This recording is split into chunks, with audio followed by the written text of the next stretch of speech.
Bwoko bw'Imana twongeye kubaha ikaze kuri uyu mugoroba. Turashima ubuntu bw'Imana n'urukundo rw'Imana bikomeje kudushoboza kuba imbere y'Imana umunsi ku wundi. Reka dutangire dusenga, hanyuma turakomeza tugana n'ijambo ry'Imana, dukomeza n'andi masengesho uko umwuka w'Imana agenda tuyobora. Reka dusenge mu izina rya Yesu. Data, mu izina rya Yesu Kristo, turagushimira ko wabanye natwe uyu munsi wose kugeza kuri amasaha y'umugoroba, ubwo Mwami utwemereye ko tugaruka imbere yawe mu ijambo ryawe, mu kubaho kwawe, muri presence yawe. N'igihe Mwami twibuka igihe waje mu isi ukavukira mu nda y'umugore, ukemera kubabazwa, ukemera gucishwa bugufi kugira ngo Mwami abakwizera bahabwe imbaraga, bahabwe ubugingo buhoraho, bahabwe amasezerano, bahabwe gukomera, bakurwe mu bubata bw'icyaha. Mwami bakomerezwe mu kubaho kwawe. Izina ryawe Uwiteka Nyiringabo rishyirwe hejuru kandi rishimwe. Rero uyu mugoroba turakwereka abantu bose turi kumwe kugira ngo ubahe umugisha abazakurikirana buno butumwa. Mwami, mu bice bitandukanye by'isi turabasengeye kugira ngo ikiganza cyawe kibe hejuru y'ubuzima bwabo wa Isirayeli. Turasengeye abantu bose bari mu bihugu bitandukanye, ku migabane itandukanye. Turasengeye abari mu gihugu cy'Ubuhinde, abari muri Korea y'Epfo, abari muri Amerika. Turasengeye abo ngabo badukurikirana bari mu Rwanda. Mu izina rya Yesu Kristo, mu izina rihambaye, reka imbabazi zawe n'urukundo rwawe n'ubuntu bwawe bibabeho. Dusenge abari mu migabane yose itandukanye, dusenge mu bihugu byose bitandukanye, kugira ngo Mwami ikiganza cyawe n'ukuboko kwawe n'urukundo rwawe bibe hejuru y'ubuzima bwabo. Duhe umugisha uyu mugoroba, umugisha abari kuri free conference, umugisha abari ku mbuga z'abakunda Imana, umugisha abari kuri televiziyo AIM 12 TV.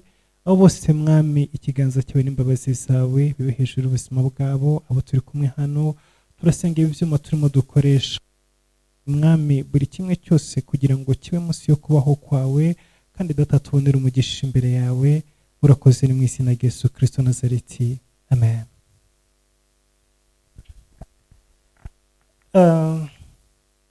Dufite umutwe w'amagambo uvuga ngo ubuhanuzi ku buzima bwa Yesu. Niryo jambo tugiye kuganiraho uyu mugoroba, kandi icyo nicyo twari twabasezeraniye abo twashoboye kubanisha, yuko uyu munsi tuzavuga ku buhanuzi cyangwa se ubuhanuzi bwari ku buzima bwa Yesu. Kubera iki twahisemo kubaganiriza ibi ngibi? Inshuro nyinshi usanga abakristo bacogora, bagacogorera mu masezerano, bagacogozwa n'urugendo. Ubuzima ntibuborohere, bakibaza ngo iby'Imana avuganye natwe ese bizasohora?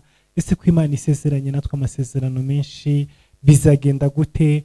Ese ko dutegereje igihe kinini twatubona bidasohora, bimeze gute?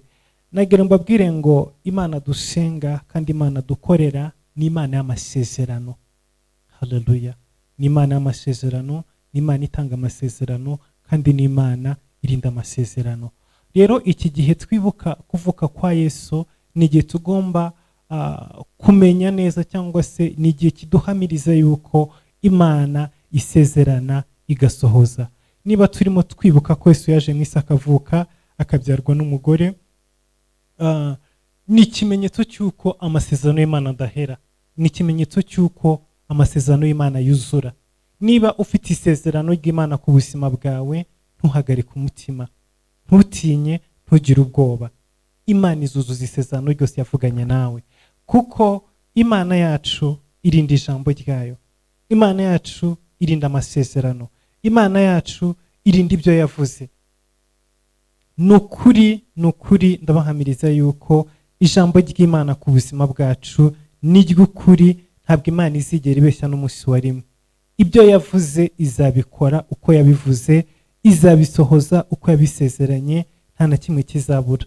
Niyo mpamvu uyu mugoroba twifuje kugira ngo tubaganirize ibintu byabaye kuri Yesu byose byari umwuzuro w'amasezerano cyangwa se byakurikiranaga nuko Imana yagiye isezerana. Reka tubanze dusome mu gitabo cya Luka Luka igice cya mbere umurongo wa 34.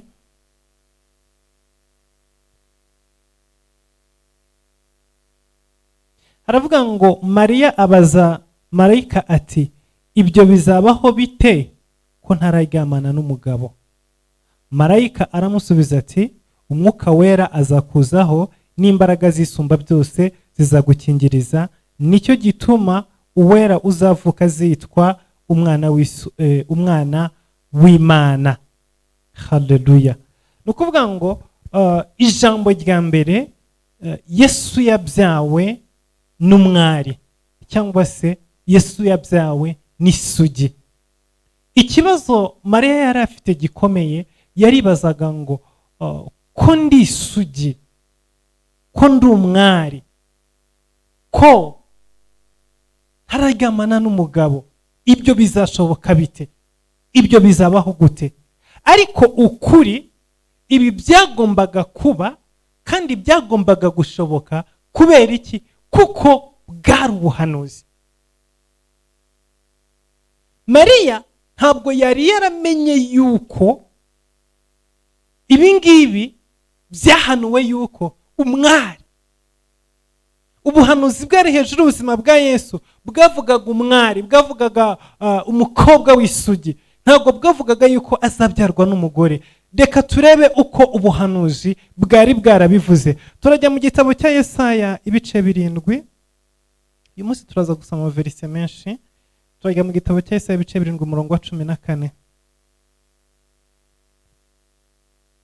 Yesaya ibice 7 umurongo wa 14 avuga ngo, nicyo kizatuma Uwiteka ubwe ari we uzabihera ikimenyetso, dore umwari azasama inda, azabyara umwana w'umuhungu, amwite izina Emmanuel. Haleluya. No kuvuga ngo Mariya yabazaga ngo bizashoboka bite ko nkiri umukobwa, ko nkiri umwari, ariko bwari ubuhanuzi. Haleluya. No kuvuga ngo byari byarahanuwe yuko Yesu Kristo azavukira mu nda y'umwari, azavukira mu nda y'umukobwa, azabyarwa n'umukobwa uri virgin w'isugi. Rero ubwo Mariya yabazaga ngo ibi bizashoboka bite, ntabwo yari yarasomye ngo asobanukirwe neza yuko ariko ubuhanuzi buvuga. Haleluya. Rero ubwo Yesu yavukiraga mu nda ya Mariya, wari umwuzuro w'ubuhanuzi bwari bwarahanuwe muri Yesaya igice cya 7 umurongo wa 14. Haleluya.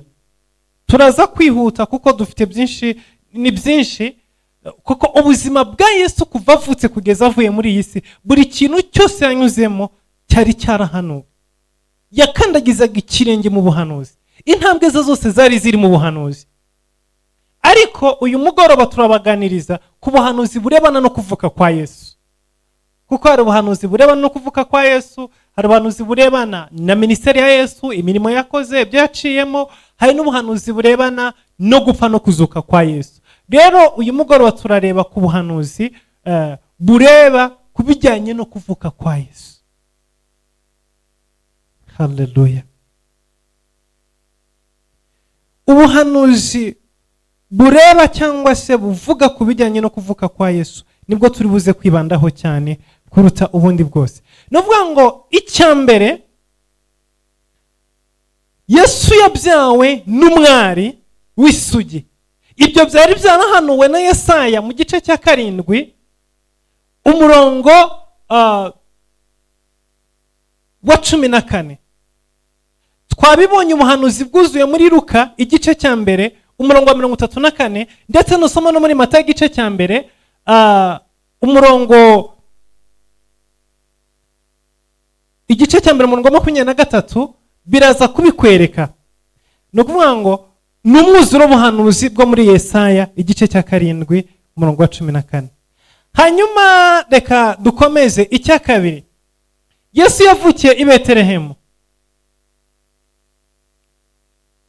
Yesu yavukiye i Betelehemu. Luka igice cya kabiri umurongo wa 4.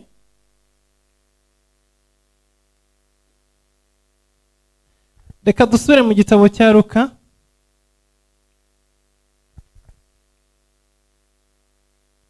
Turasoma igice cya kabiri, hanyuma tora ku murongo wa 4 kugeza ku murongo wa 7. Biravuga ngo Yosefu nawe ava i Galilaya mu mudugudu w'i Nazareti ajya i Yudaya mu mudugudu wa Dawidi witwa i Betelehemu, kuko yari uwo mu nzu ya Dawidi no mu muryango we. Ajya kwiyandikishanya na Mariya uwo yasabye, wari utwite. Bakiriyo, igihe cye cyo kubyara kirasohora, abyara umuhungu w'imfura, amworosa imyenda y'impinja, amuryamisha mu muvure w'inka, kuko bari babuze umwanya mu icumbi. Nuvuga ngo iki cyabaye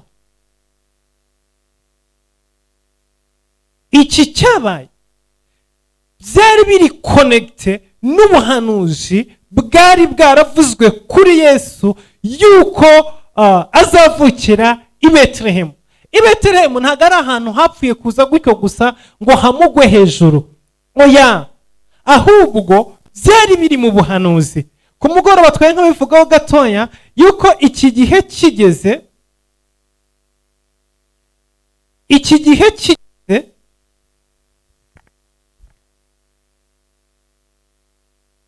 itegeko ryaratanzwe ngo abantu bajye kwibaruza. Yosefu arahaguruka ava i Nazareti aho yarari yerekeza i Betelehemu. Nuvuga ngo ibi ngibi byari biri connecte n'ubuhanuzi bwari buri kuri Yesu. Nuvuga ngo aha Yesu yagombaga, nuvuga ngo ubuhanuzi bwari buri kuri Yesu bwavuga guza mu byaro uko azaba ameze. Hanyuma icya kabiri, ubuhanuzi bwagaragazaga ahazavukira ahariho. Ibyo ngibyo bisanga muri Luka igice cya kabiri umurongo wa 4 kugeza ku murongo wa 7 twahasomye, Matayo igice cya kabiri umurongo wa 6 ushobora kuza kuhasoma, na Yohana igice cya 7 umurongo wa 42 naho urashobora kuhasoma. Hose hagaragaza aho Yesu yavukiye, ko yavukiye i Betelehemu. Ariko ibyo byose byari biri connecte n'ubuhanuzi. Byari byarahanuwe n'umugabo witwa Mika mu gice cya 5 uhereye ku murongo wa 1. Reka dusome icyo ubuhanuzi bwavugaga ku kuvuka kwa Yesu.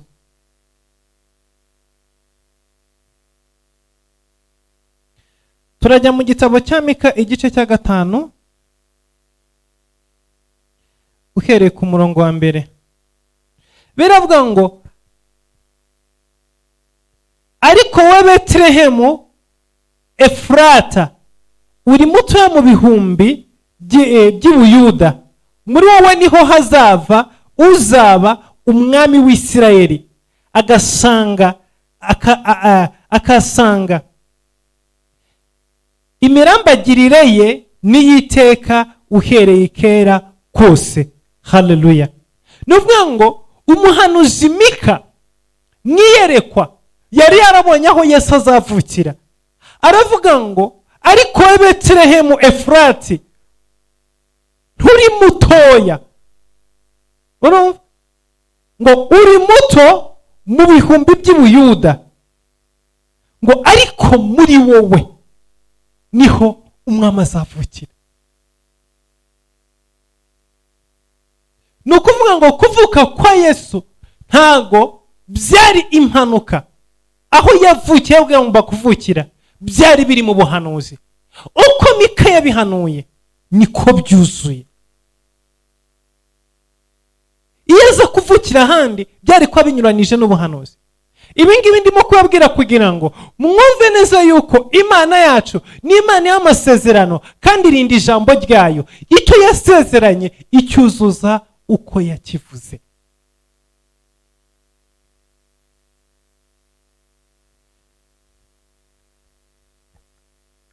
Yesu Kristo ni inyenyeri yo mu ruturuturu. Reka dusome muri Matayo igice cya 2 umurongo wa 1 n'umurongo wa 2.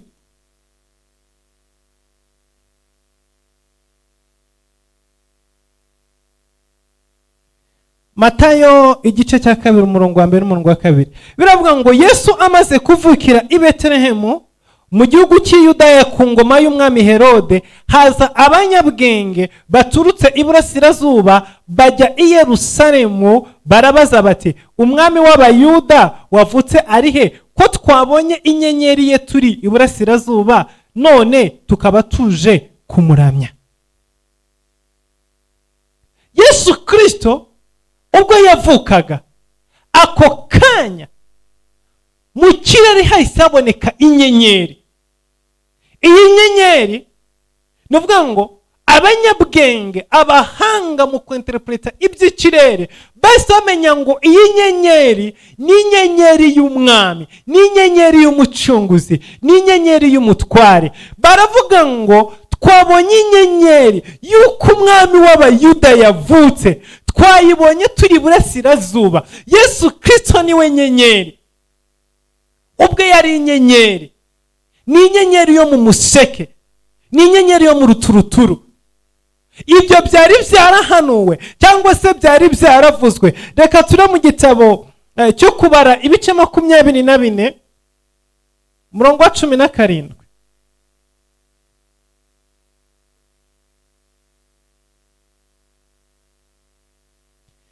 Kubara ibice 24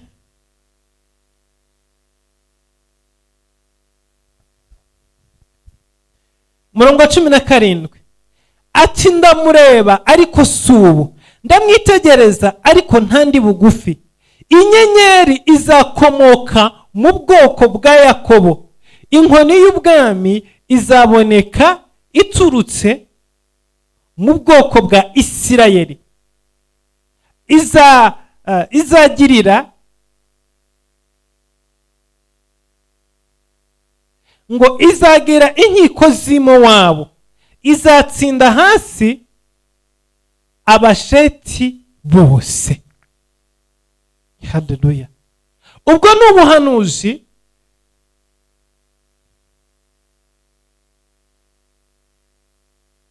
bwahanuwe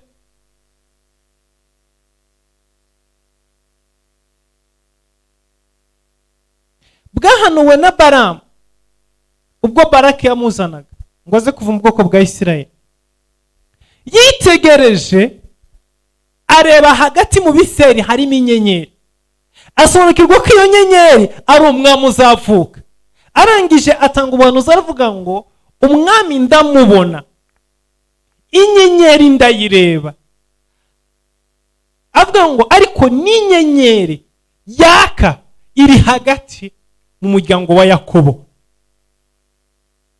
Rero Yesu Kristo ubwo yavukaga, ya nyenyeri Balamu yabonye Abisirayeli bakiri mu butayu bataragera ni Kanani, ya nyenyeri yarabonetse. Abanyabwenge bavuye iburasirazuba bakurikiye inyenyeri, wari umwuzuro w'ubuhanuzi, byari byarahanuwe. Iriya nyenyeri yabonetse ntabwo yapfuye kuboneka gutyo gusa, ntabwo ari uruhurirane, ntabwo ari ikintu Imana yibutse uwo munsi. Byari biri mu buhanuzi, byari byarahanuwe, inyenyeri yuko izaboneka. Byari ibintu biri aho ngaho bitegerejwe, bizwi.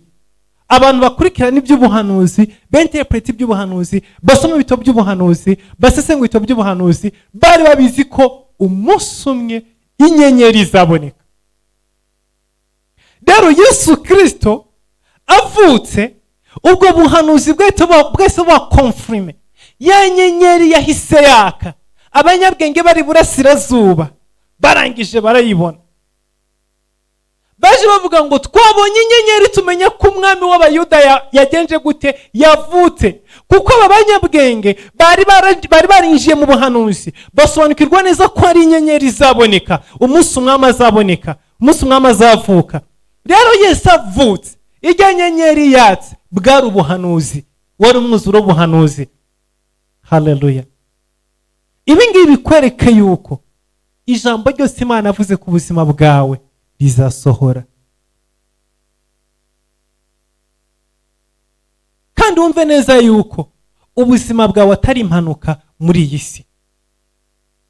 Kuko inshuro nyinshi iyo turi mu bibazo, iyo turimo guca mu ntambara, iyo turimo guca mu ngorane, turibaza ngo ibyo Imana yavuganye natwe biri hehe? Rimwe na rimwe tukibaza ngo kuki twabayeho, kuki twavutse, kuki turiho, ese kuki jyewe navutse gutya, kuki navukiye aha n'aha, kuki nakuze gutya, kuki nashatse uku n'uku. Reka nkubwire, ubuzima bwacu bugizwe n'ubuhanuzi. Ubuzima bwa Yesu Kristo bwari bwuzuye ubuhanuzi. Buri kimwe cyose cyabaye mu ivuka rya Yesu wari umwuzuro ubuhanuzi. Iyi Noheri ikumenyesha cyangwa se ikwibutse yuko ijambo ryose Imana avuze hejuru y'ubuzima bwawe rizasohora. Iyi Noheri ikwereke yuko ya masezerano yose ubitse, buri jambo ryose Imana avuze kuri wowe rizasohora atabuzemo na rimwe. Reka twongere dusubire mu gitabo cya Matayo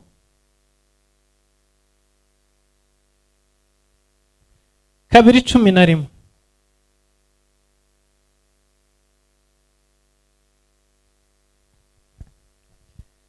Matayo 2:11 haravuga ngo bageze mu nzu basangamo umwana hamwe na nyina Mariya, barapfukama baramuramya, maze bahambura imitwaro yabo, bamutura amaturo y'izahabu n'icyome n'ishangi. Haleluya.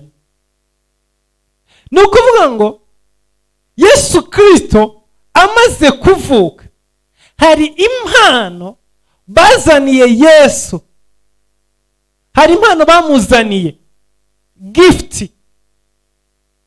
Impano apana talent, gift nk'izi gift duhererekanya. Niyo mpamvu inshuro nyinshi mu minsi mikuru ya Noheri abantu barimo bahana impano. Yesu Kristo nawe avutse, nawe bamuhaye gift.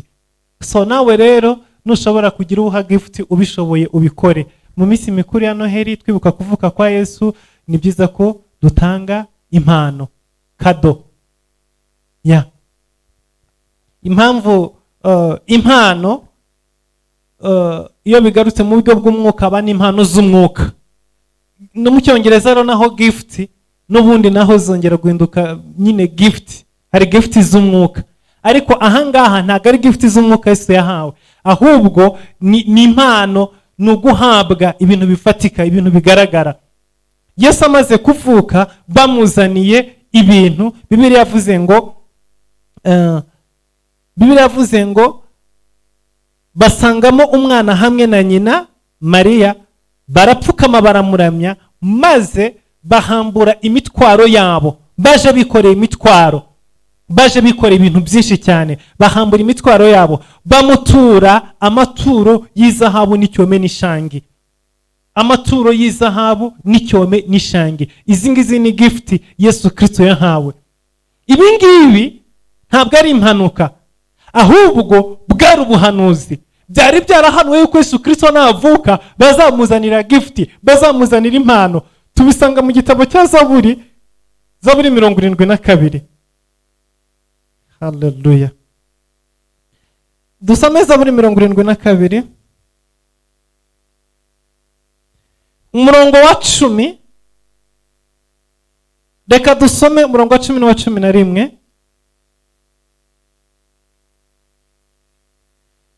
Bibiliya ivuga ngo abami b'itarushishi n'abami bo kubirwa bazazana amaturo, abami b'Isheba n'abami b'Iseba bazazana ikoro, abami bose bazamwikubita imbere, amahanga yose azamukorera. Haleluya. Nuvuga ngo byari byarahanuwe muri Zaburi ya 72, byari byarahanuwe yuko bazamuzanira amaturo bakamuramya. Nuvuga ngo aba banyabwenge baje bamwikubise imbere. Kumwikubita imbere nuko kuramya bamuramishe. Ntabwo ari ibintu byapfuye kwikora gutyo gusa, ntabwo ari uruhurirane, oya, byari biri mu buhanuzi. Haleluya. Byari byarahanuwe yuko abami bazaza bakamupfukamira hanyuma bakamuha impano. Buri kintu cyose cyakozwe ku buzima bwa Yesu wari umwuzuro w'ubuhanuzi, byari byarahanuwe, byari byaranditswe, byari byaravuzwe.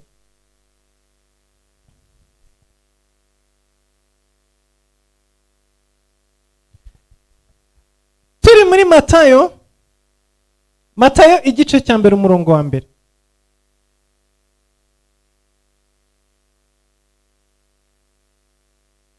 Bibiliya iravuga ngo amasekuruza ya Yesu Kristo mwene Dawidi mwene Aburahamu ngaya. Haleluya. Yesu umwana wa Dawidi. Yesu Kristo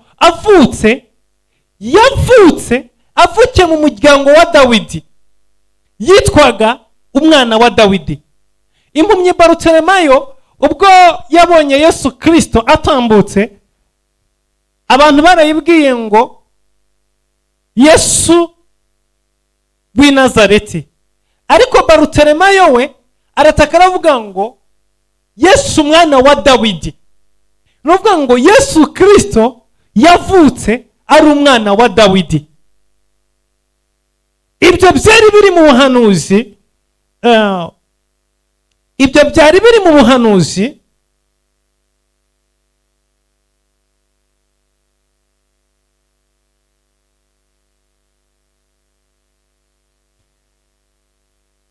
buri mu gitabo cya Samweli wa kabiri igice cya 7 umurongo wa 12 n'umurongo wa 16.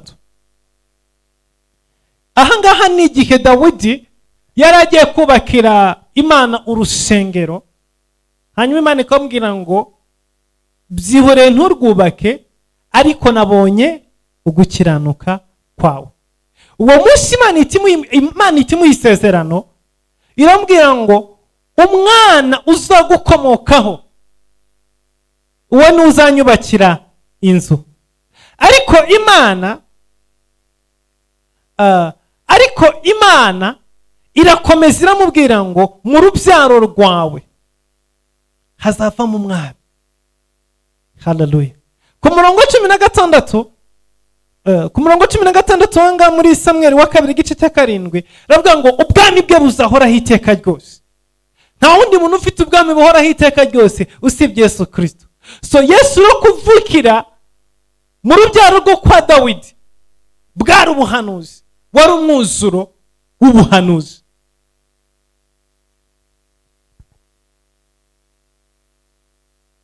Yesu Kristo yakomotse mu muryango wa Yuda. Luka 3:33.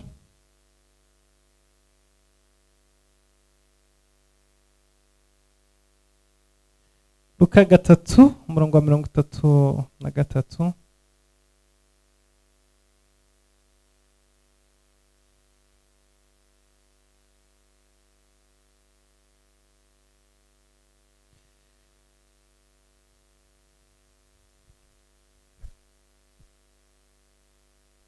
Biravuga ngo mwene Aminadabu, mwene Aluni, mwene Hesiloni, mwene Peresi, mwene Yuda. Yesu Kristo akomoka mu rubyaro rwa Yuda. Ni mwene Dawidi wo mu muryango wa Yuda. Ntabwo ari ibintu byamanutse ngo bize byikubite aho ngaho, oya, bwari ubuhanuzi. Ibyo byari byarahanuwe mu gitabo cy'Itangiriro 49. Reka tujye mu gitabo cy'Itangiriro igice cya 49.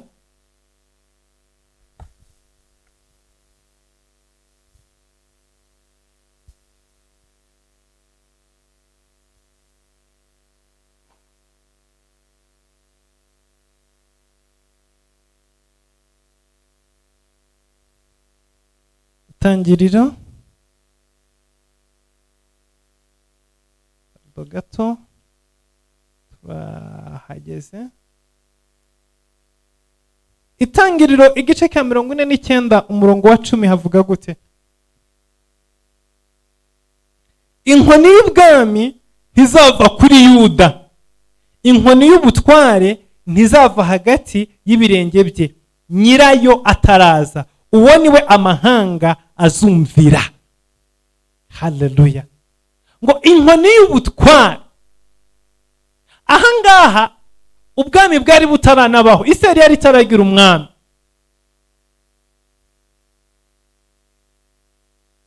Ahangaha ni igihe Yakobo yari arimo ahesha abana biwe umugisha, ahera ku mfura kuri Rubeni, aramanuka ajya kuri ba Simiyoni, ariko ageze kuri Yuda ahita hano aravuga ngo wowe ni wowe, muri wowe niho umwami w'ibihe byose, niho inkoni y'ubutware izaturuka, ngo umwami amahanga yose azumvira azava muri wowe. So Yesu Kristo rero ubwo yavukiraga kwa Yosefu, nabivuzeho gato ku munsi wa mbere dutangira, ndimo kuvuga guhura n'umuntu ukwinjiza mu mugambi w'Imana. Nuvuga ngo Yosefu wo mu muryango wa Dawidi, ariko ufite igisekuru kena kikagera muri Yuda. Ntago byabaye impanuka no kugurirana, ahubwo wari umwuzuro w'amasezerano, byari byarahanuwe, bwari ubuhanuzi. Ibi byahanuwe na Yakobo arimo ahesha abana b'umugisha. Ageze kuri Yuda ahita yitegereza, abona muri we niho Yesu azavukira. Ageze kuri Yuda arahanura, avuga kuvuka kwa Yesu, avuga umwami w'abami, avuga umwami w'ibihe. Haleluya.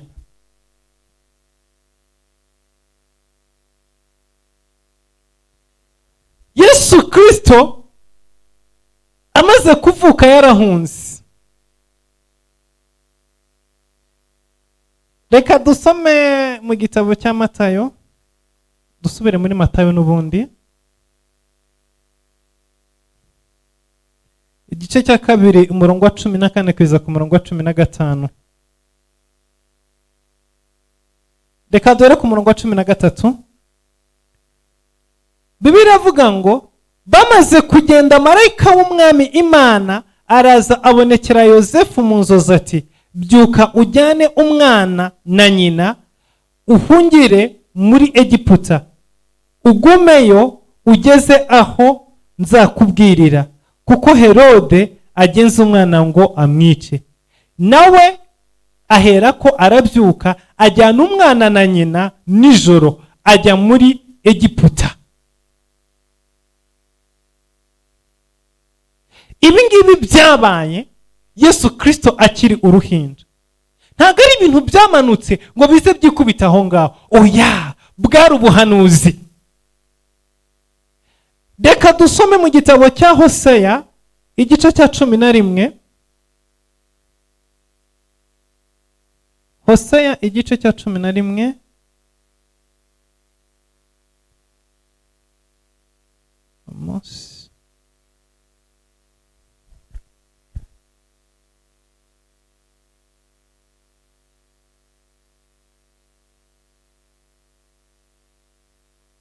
Hoseya igice cya 11 umurongo wa 1 biravuga ngo Isirayeli akiri umwana naramukundaga, hanyuma mpamagara umwana wanjye ngo ave muri Egiputa.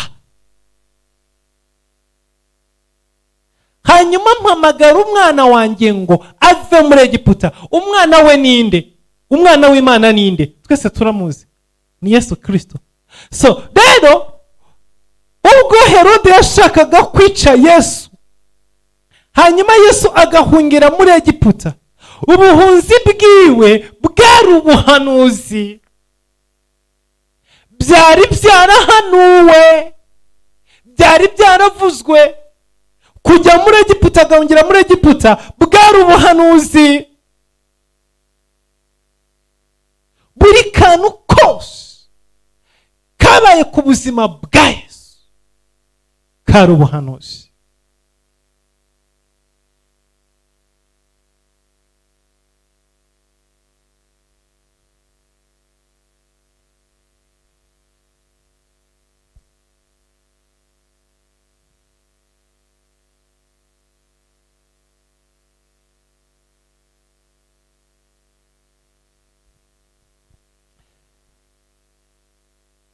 Yesu Kristo amaze kuvuka, abana b'impinja barishwe. Reka dusome muri Matayo 2:16. Herode abonye ko atengushywe n'abanyabwenge, ararakara cyane, aratuma ngo bice abana b'abahungu bose bari i Betelehemu no mu misozi yose iri bugufi bwaho, bamaze imyaka 2 n'abatarayimara, nk'uko yagereranije igihe yasobanuriwe n'abo banyabwenge. Biravuze ngo Yesu Kristo amaze kuvuka, marayika aramanuka aramubwira ngo, abwira Yosefu ngo fata umwana na nyina ubahungishe muri Egiputa. Ibyo twabonye ko byari byarahanuwe n'umuhanuzi Hoseya mu gice cya 11 umurongo wa 1. Guhunga kwa Yesu ahungira muri Egiputa bwari ubuhanuzi, wari umwuzuro w'ubuhanuzi, byari byarahanuwe ku buzima bwiwe, byari byaravuzwe ku buzima bwiwe. Ibyo birengeye amaze guhungishirizwa muri Egiputa, niki cyabaye? Ngo Herode ararakara, atanga itegeko ry'uko bica abana bose batarageza imyaka 2, guhera ku myaka 2 kugeza ku mwana warayivutse, bose bicwe. Ibyo ngibyo nabyo bwari ubuhanuzi. Yeremiya 31 umurongo wa 15.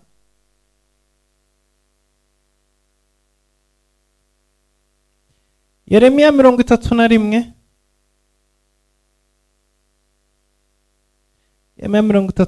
umurongo wa 15. Reka twasome twumve.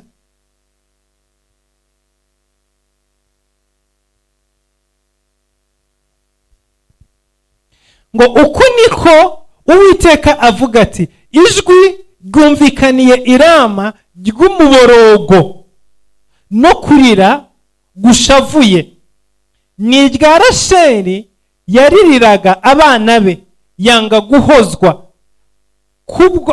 ku bwabo kuko batakiriho.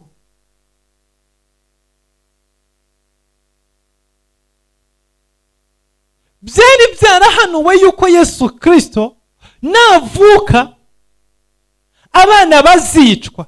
Muri abana bazicwa hazaba harimo n'abana w'umugore witwa Rasheli.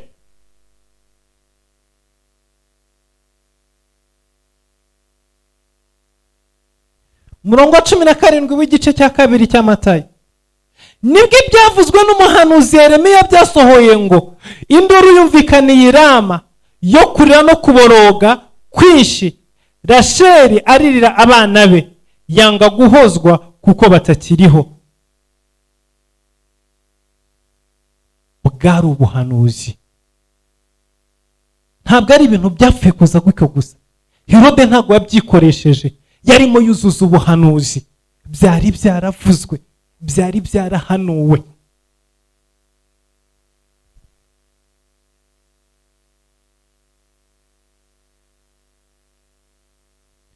Tumeze nk'abagana ku musozo, kuko ubuhanuzi buri ku buzima bwa Yesu ni bwinshi, ariko umunsi twavuze kuburebana no kuvuka kwiwe. Reka ture muri Luka igice cya 2.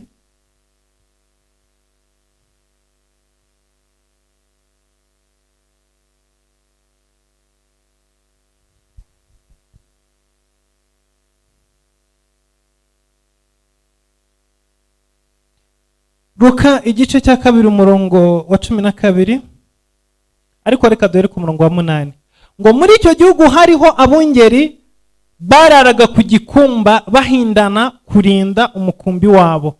Nuko marayika w'umwami Imana abahagara iruhande, ubwiza bw'umwami burabagirana bubagota impande zose, bagira ubwoba bwinshi. Marayika arababwira ati, mwitinya, dore ndababwira ubutumwa bwiza bw'umunezero mwinshi uzaba ku bantu bose, kuko uyu munsi umukiza abavukiye mu murwa wa Dawidi, uzaba Kristo umwami. Iki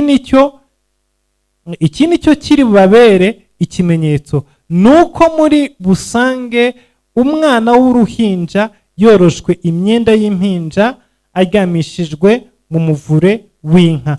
Nuko muri ako kanya haboneka ingabo zo mu ijuru nyinshi ziri kumwe na marayika uwo zisingiza Imana ziti, mu ijuru icyubahiro kibe icy'Imana, no mu isi amahoro abe mu bo yishimira.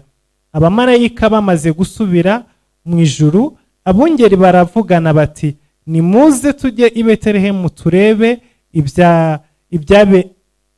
ibyabayeyo, ibyo umwami Imana itumenyesheje. Bagenda bihuta basanga Mariya na Yosefu n'umwana w'uruhinja aryamishijwe mu muvure w'inka. Babibonye babatekerereza iby'uwo mwana nk'uko babibwiwe. Ababumvise bose batangazwa n'ibyo abungeri bababwiye, ariko Mariya abika ayo magambo yose mu mutima we, akajya ayatekereza. Maze abungeri basubirayo bahimbaza, bashima Imana ku byo bumvise byose no ku byo babonye nk'uko babwiwe. Ibi ngibi byabaye Yesu Kristo amaze kuvuka. Yesu Kristo amaze kuvuka, Bibiliya iravuze ngo abamarayika baramanutse baraza basanga abashumba. Abashumba nabo bafata icyemezo cyo kujya kuramya Yesu, kujya gupfukamira Yesu, kujya kumuramya no kumuhimbaza. Ibi ngibi ntabwo ari ibintu byahuriranye gutyo gusa, ahubwo ni ibintu byari biri mu buhanuzi. Muri Zaburi ya 72 umurongo wa 9 avuga ngo ababa mu butayu bazamwunamira, ngo abanzi be bazarigata umukungugu. Byari byarahanuwe ko Yesu Kristo navuka ababa mu butayu bazamwubakira. Ababa mu butayu, haleluya, ababa mu butayu bazamwunamira. Rero ubwo marayika yamanukaga akaza kuvugisha abashumba, ibi ngibi byari biri connecte n'ubuhanuzi. Byari byarahanuwe yuko aba mu butayu, kuko abashumba ngo babaga mu butayu, babaga ngo mu misozi niho bararaga bahindana n'umukumbi, barwana n'umukumbi ijoro n'amanywa. Rero Bibiliya iravuze ngo ababa mu butayu bazamwunamira. Yesu avutse, ababungeri kuza mu butayu, kuva mu butayu kuza aho Yesu ari, kuza kumuramya, byose byari umwuzuro w'ubuhanuzi. Byari byarahanuwe yuko ababa mu butayu ntabwo ari ababibwami. Niyo mpamvu abami bahagurutse kumuhiga, ariko abashumba bakaza kumuramya. Byari biri mu buhanuzi. Byari byoroshye ko marayika amanuka akajya mu batambyi, akajya mu baririmbyi, akajya mu bandi bantu runaka, ariko ubuhanuzi bwari buri ku bantu baba mu butayu. Abo nta bandi babagayo, ni abashumba baragiraga intama, niho biberaga. Abantu baragiraga, muzi ko na Mose Imana musanze mu butayu aragiye umukumbi. Nuvuga ngo abashumba, abungeri muri biriya bihe biberaga iyo ngiyo mu butayu. So rero kugira ngo Bibiliya ivuge ngo aba mu butayu bazaza kumuramya, yari ivuga ku bashumba, ku bungeri. Marayika rero asanga abashumba ngo abamenyeshe ko Yesu yavutse, hanyuma baze bamupfukamire. Byari umwuzuro w'ubuhanuzi. Buri kintu cyose tubonye ahangaha mu birebana n'ivuka rya Yesu. Buri kamwe kose kabayeho. Tuberetse muri Bibiliya yuko buri kintu cyose cyari connecte n'ubuhanuzi. Twafashe bikeya, ntitwavuze byinshi, kuko ubuhanuzi bwa Yesu buhera mu itangiriro, buri muri Aburahamu, buri muri Yakobo. Ubuhanuzi bwa Yesu, imirongo myinshi yo mu gitabo cy'isezerano rya kera, amaverise menshi n'ubuhanuzi buri connecte n'ubuzima bwa Yesu. Ufashe umwanya uhagije wo gusoma Bibiliya, ugasoma isezerano rishya, ugasoma isezerano rya kera, ukabihuza, ugenda ubona uburyo ki buri kantu kose, buri jambo ryose, buri ntambwe yose yatewe ku buzima bwa Yesu yahuraga n'ibyo Imana yari yarahanuye. Rero Noheri, kuvuka kwa Yesu, bitwereka uburyo Imana yacu ari Imana y'amasezerano, kandi ari Imana irinda amagambo yavuze, ndetse ari Imana isohoza buri kintu cyose yasezeranye. Aho uri urimo wizihiza iyi Noheri, aho uri urimo witegura kwibuka Noheri, ntiwibuke Yesu Kristo nk'uwaje mu isi gusa, ntiwizihize Noheri wibuka ko Yesu yavutse gusa, ahubwo umenye neza yuko kuvuka kwa Yesu intambwe ku yindi, akantu kose kabaye bwari ubuhanuzi, kandi kwari ukuzura k'ubuhanuzi. Nta kintu na kimwe cyabaye ku buzima bwa Yesu kitari kiri mu buhanuzi. Mwabibonye, impano bamuzaniye byari byarahanuwe ko navuka bazamuha impano. Byari byarahanuwe yuko navuka inyenyeri zaboneka. Byari byarahanuwe ko navuka azavukira i Betelehemu. Byari byarahanuwe yuko azabyarwa n'umwari w'isugi. Byari byarahanuwe yuko abashumba bazaza kumupfukamira. Byari byarahanuwe yuko bazamuha gift yavutse. Byari byarahanuwe yuko navuka abana b'impinja bazicwa.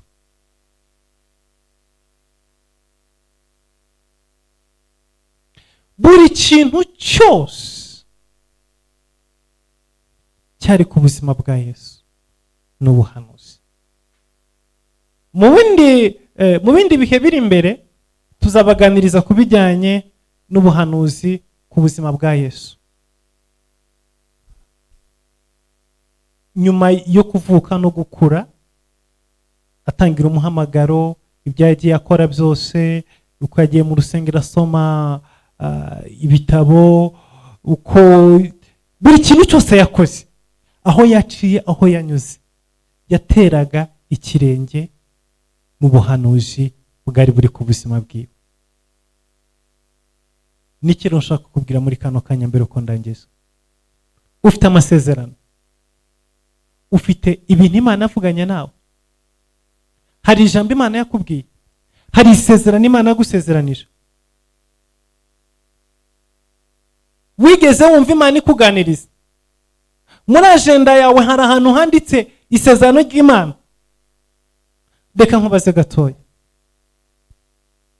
ibintu utegereje mu buzima bwawe, hariho ijwi ry'Imana waba warigeze wumva kuri ibyo bintu utegereje? Hari message waba warumvise ivuye mu ijuru? Hari ubuhanuzi ufite hejuru y'iyo mariage urindiriye, hejuru y'iyo visa urindiriye, hejuru y'urwo rugo, hejuru y'amashuri urimo wiga, hejuru y'iyo business urimo gukora, hejuru y'ubuzima ucamo igitondo n'umugoroba, hejuru y'imibereho yawe, hejuru y'amashuri, hejuru y'urwo rubyaro, iyo ndutwite urwo ruhinja ufite, hari isezerano ufite? Reka nkubwire ikintu kimwe rero, niba hari isezerano ufite, Imana ikaba yaravuganye nawe kuri iyi Noheri, umenye udashidikanya yuko ijambo ryose Imana yakuvuzeho rizuzura hatabuzemo na kimwe. Imana yacu irinda ijambo ryayo, Imana yacu irinda amasezerano. Ntabwo ari injajwa, ntabwo ivuga ngo yibagirwe, ntabwo ivuga ngo ibeshye.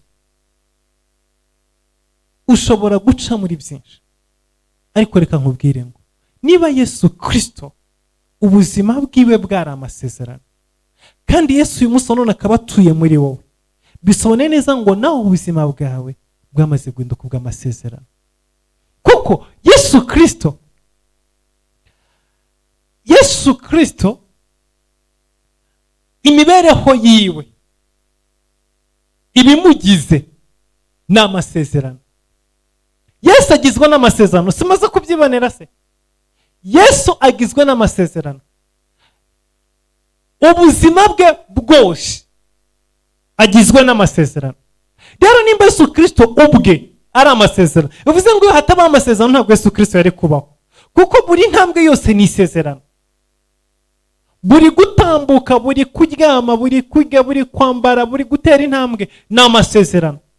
Niba rero Yesu Kristo ubwe ari amasezerano, ubuzima bwe bukaba bugizwe n'amasezerano, reka nkubwire ngo nawe kuva waramwakira ukamushyira mu buzima bwawe, ubuzima bwawe nawe bwahindutse ubw'amasezerano. Iyo umaze kwakira Yesu ukamuha ubuzima bwawe, ukamuha imibereho yawe, ubuzima bwawe buhita buhinduka ubw'amasezerano, nk'uko ubuzima bwa Yesu ari ubuzima bw'amasezerano. N'iki kiba rero, Imana itangira kurwana no kuzuza buri jambo ryose yavuze hejuru yawe. Imana itangira gukora ibishoboka byose ngo irinde ikintu cyose yakuvuzeho. Imana itangira kurwana ijoro n'amanywa kugira ngo isohoze umugambi wayo ku buzima bwawe. Reka dusenga Imana.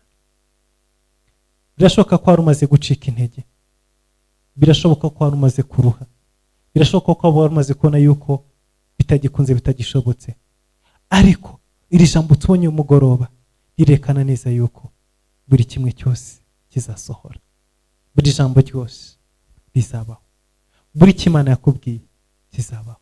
Wowe rero nkurikiye aho uri hose, umugabane wose uriho, igihugu cyose urimo, witegure isezerano Imana igiye kuzuza muri ibi bihe bya Noheli. Witegure ikintu Imana igiye gukora hejuru y'amasezerano muri iki gihe cya Noheli. Ndabona Imana igiye kuzuza ibintu byinshi yavuganye nawe, ndabona Imana igiye gusoza ibintu byinshi yasezeranye nawe. Nukuri izasoza buri kimwe cyose, nukuri ibyo yavuze bizaba. Ibihugu byose muherereyemo, imigabane yose murimo, ngiye kubasengera muri kano kanya. Uyu munsi nabonye hari abantu batangiye kudukurikirana bari muri South Korea, cyangwa se muri Korea y'Epfo. Ni ubwa mbere mbonye abantu badukurikirana bari muri Korea y'Epfo. Imana ibaha umugisha mwinshi. Abantu bari mu Buhinde mudukurikirana cyane, mu Buhinde kuri inshuro nimwe mwakurikiranye AM12 TV kurusha abandi. Reka mbabwire ngo Imana iraza kuza amasezerano yanyu muri ibyo bihugu by'amahanga murimo.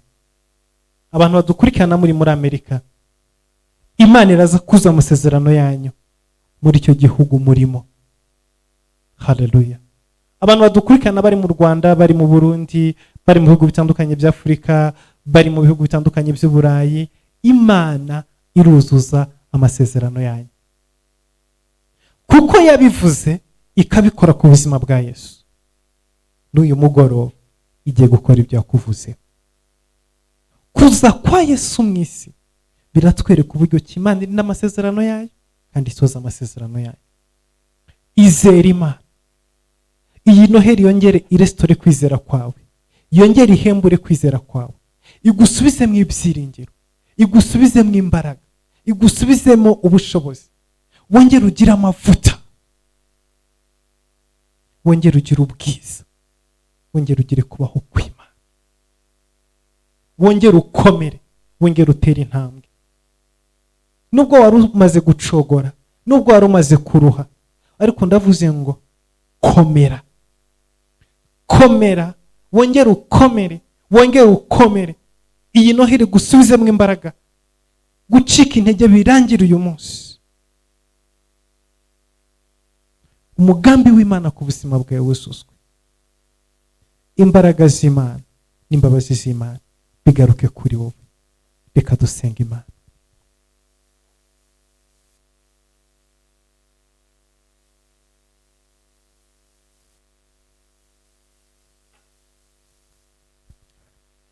Data, mu izina rya Yesu Kristo, mu izina rihambaye, mu izina rikomeye, mu izina rifite imbaraga, tugarutse imbere yawe uyu mugoroba. Turasengeye ubwoko bwawe, turasengeye abo turi kumwe kuri free conference, turasengeye abantu bose mwami bakurikiranye ijambo kuri AM12 TV, turasengeye abantu bose bari ku mbuga z'abakunda Imana, turasengeye mwami abantu bose iri jambo rizageraho muri iyi minsi ya Noheli.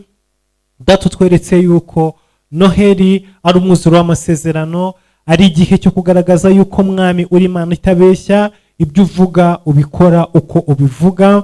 Tubonye mwami ko buri kintu cyose cyabaye ku buzima bwa Yesu yari amasezerano yari yanditse mu ijambo ryawe, yasohoye rimwe ku rindi, nta na kimwe kigeze kibeshya, nta na kimwe kigeze gihusha. Uko mwami ubuhanuzi bwavugaga niko byose byagenze, hatabuzeho na kimwe. Rero ubwoko bwawe turi imbere yawe dufite amasezerano ubwoko bwinshi, dufite amasezerano wavuganye natwe, dufite ibyo watuvuzeho, dufite ibyo wavuze ku ngo zacu, ku bana bacu, ku babyeyi bacu, ku bazadukomokaho.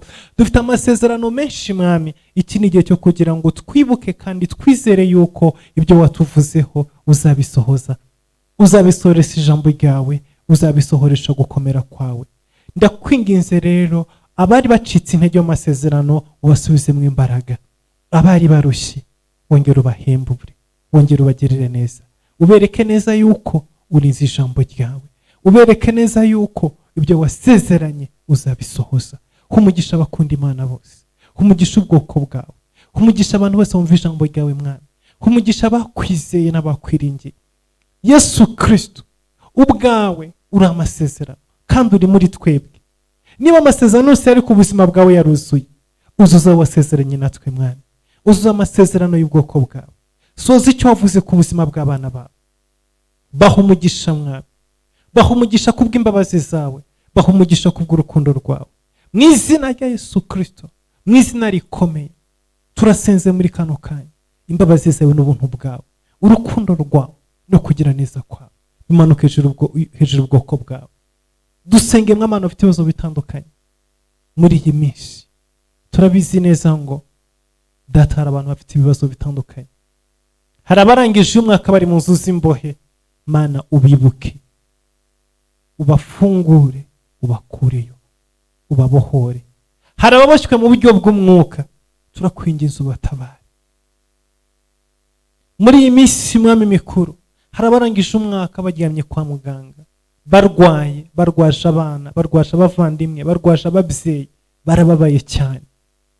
Bagenderera ubasange, ubakure muri ibyo bitaro mwami. Uyu mwaka uri murangira, hari abantu bafite ibibazo by'ibyo kurya, bafite ibibazo by'imyambaro, bafite ibibazo by'aho kuryama. Ni wowe wenyine gusa urinda ijambo wavuze, wasanga ubuzima bwabo ukabatabara, ukabakiza, ukabarokora, ukabarengera. Ndakwinginze Mana ya Yakobo, ndakwinginze Mana ya Daniyeli, kubw'imbabazi zawe n'urukundo rwawe, kubwo kugira neza kwawe no gukomera kwawe, mu izina rya Yesu Kristo, mu izina rikomeye, mu izina rifite imbaraga, kiza abafite ibibazo by'uburwayi bose, tabara abafite ibibazo by'ibyo kurya n'ibyo kunywa n'imyambaro naho kuryama, mu izina rya Yesu Kristo. Hari abantu mwami barimo barangiza umwaka bamerewe nabi n'imyuka mibi y'abadayimoni, bamerewe nabi n'abarozi, badasinzira, bahura n'ibitero bitagira uko bingana. Ndakwinginze Mana, Yesu Kristo wavukiye i Betelehemu, ongera mwami winjire mu ngo zabo, winjire mu buzima bwabo, bakize ibitero by'abadayimoni, ubakize inzozi mbi, ubakize ubutware bw'ikuzimu, ubakize imirimo yose y'umwijima, ubakize imbaraga zose za karande, ubakize ubutware bw'abadayimoni, ubakize mu izina rya Yesu Kristo mwami. Ubabohore abo bose baboshywe n'ingoyi z'umwanzi, kuko Kristo uje mu isi waje kubohora. Bohora mwami buri muntu wese uboshywe, bohora mwami buri muntu wese utsikamiwe. Hari abifuza kuvana hamwe bakajya ahandi ariko ntibafite uburyo mwami bwo kubikora, nta matike bafite, ntibafite ubushobozi. Bibuke mwami, ubaha ubushobozi. Hari abari mu bihugu by'amahanga bifuza gura n'imiryango yabo ariko bitakunze, barihebye, bari mu gahinda, barababaye, ariko mwami umanuka n'imbaraga zawe n'ubushobozi bwawe, ikiganza cyawe no kwera kwawe, tabara ubuzima bwabo, ubarengere Mana yacu. Baha umugisha kubw'imbabazi zawe, baha umugisha kubw'ubushobozi bwawe, bagirire neza mwami, turabasengeye uyu mugoroba. Ikiganza cyawe n'imbabazi zawe bikomerere kuri bo papa, baha umugisha, ubarwanirire, ubarengere. Ndagusabye, ndakwinginze, ugira icyo ukora ubwo buzima bw'abagukurikira, ugira icyo ukora kubw'abana bawe bakwiringira ko bukeye nuko bwije. Papa, ndakwinginze muri iyi Noheli, subiza ibyifuzo by'abana bawe, bagutakira ijoro n'amanywa, bakurindire yuko bukeye nuko bwije. Ndasenga abagabo n'abagore bari mu ngo badafite amahoro mwami, izo ngo zenda gusenyuka, bafite agahinda kenshi, bararwanywa, bafite ibibazo mu miryango bashatswemo, bafite ibibazo by'abaramukazi, by'abanyirabukwe, by'abasebukwe. Ibyo bibazo niho ushobora kubisorovinga mwami, niho ushobora gukiza imitima abana bawe, niho ushobora kugira icyo ukora. Ndakwinginze papa, ndagusabye, ndagutakambiye, humugisha intama zawe, humugisha ubwoko bwawe. Iyi Noheli hindura ubuzima bwa benshi. Benshi baratawe, benshi bari mu butayu, abandi bari mu buhungiro. Yesu Kristo ubwo wahungaga nawe umaze kuvuka, umvise uburyo cy'ubuhungiro buryana kandi ubabaza. Tabara abantu bose bari mu buhungiro, tabara abantu bari mu bihugu by'amahanga mwami, babayeho mu buzima bugoye buruhije, ntibafite ibyo kurya n'ibyo kunywa, baruhijwe n'ubuzima bw'amahanga. Yesu Kristo ubwo wavukaga warahunze ujya muri Egiputa, wabayeho mu buzima bw'ubuhunzi, ubasha gutabara bari mu bihugu by'ubuhungiro, byaba ari iby'Iburayi, byaba ari iby'Afurika, baba ari mu nkambi, baba ari mu migi, baba ari mu bice bitandukanye by'isi. Umuntu wese mwami w'impunzi muri iyi si, umurengere.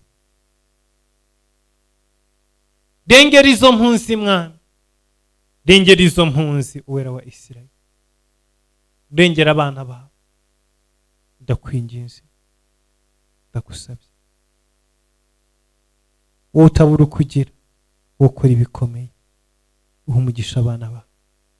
Abadukurikiye bose mwami, bafite ibyifuzo bitandukanye, buri umwe wese afite ibyo akwifuzaho, buri umwe wese afite uko agukeneye, ariko turi imbere yawe uyu mugoroba tukwinginga, tugusaba mwami, kugira ngo utabara abarengana, utabara abababaye, utabara abihebye. Abanga bamaze gucika intege bavuye mu masezerano, basubizemo imbaraga, kandi ugira ikintu ukora kugira ngo uzi icyo wavuganye natwe mwami. Noheli ni umwuzuro w'amasezerano, twicaranye amasezerano menshi, turakwinginze uyuzuze, tugirire imbabazi zawe, wuzuze icyo wasezeranye ku buzima bwacu. Urakoze, izina ryawe rihabwe icyubahiro, mu izina rya Yesu Kristo, amen. Imana ibahe umugisha, mwakoze kubana natwe muri amateraniro. Tuzakomeza ku munsi w'ejo. Ejo tuzagira amasaha 2, ntabwo tuzakoresha isaha imwe, tuzatangira ku isaha ya saa 11 ku masaha mu Rwanda, hanyuma turangize saa 1.